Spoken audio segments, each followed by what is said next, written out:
Ne communiquez jamais vos informations bancaires complètes à un partenaire commercial que vous ne connaissez pas. Une vraie marque n'a pas besoin de vous presser ou de vous demander de payer pour travailler avec vous.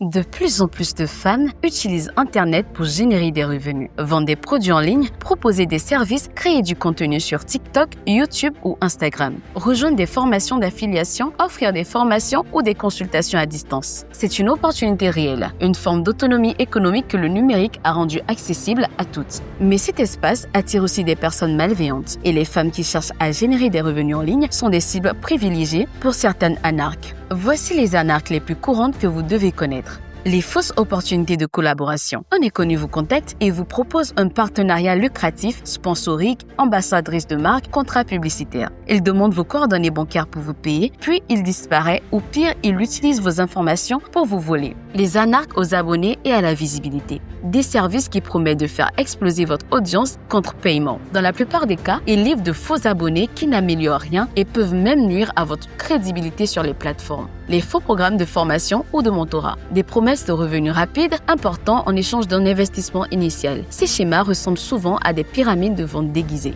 Le chantage lié au contenu. Une personne obtient accès à vos contenus, parfois même à votre espace de création et menace de les supprimer, de les voler ou de vous dénoncer auprès des plateformes si vous ne payez pas. Les fausses plateformes de paiement. Des sites qui imitent des plateformes connues pour intercepter vos revenus ou collecter vos informations bancaires. Comment vous protéger? Ne communiquez jamais vos informations bancaires complètes à un partenaire commercial que vous ne connaissez pas. Utilisez des plateformes de paiement sécurisées et vérifiez. Vérifiez l'identité de toute personne qui vous propose une collaboration. Recherchez leur nom, leur entreprise, leurs références. Une vraie marque n'a pas besoin de vous presser ou de vous demander de payer pour travailler avec vous. Protégez l'accès à vos comptes de création. Activez la double authentification sur toutes les plateformes où vous publiez. Ne partagez jamais vos identifiants avec quiconque. Méfiez-vous des promesses de revenus rapides. Si une opportunité semble trop belle pour être vraie, c'est souvent parce qu'elle ne l'est pas. Formalisez vos collaborations par écrit. Un contrat simple, même court, protège les deux parties et dissuade les mauvaises intentions. Parlez de vos activités en ligne à une personne de confiance dans votre entourage. Un regard extérieur peut vous aider à identifier ce qui ne va pas dans une proposition. Générer des revenus en ligne est possible. C'est légitime et de nombreuses femmes le font avec succès. Mais construire cette activité sur des bases solides, avec les bonnes protections en place, est ce qui fait la différence entre une opportunité réelle et un piège. Votre travail a de la valeur, protégez-le. Protégez-vous, partagez ce message et rappelons-le ensemble, le numérique doit être un espace sûr pour toutes. Ceci est un message de Women EdTech et la FOBAF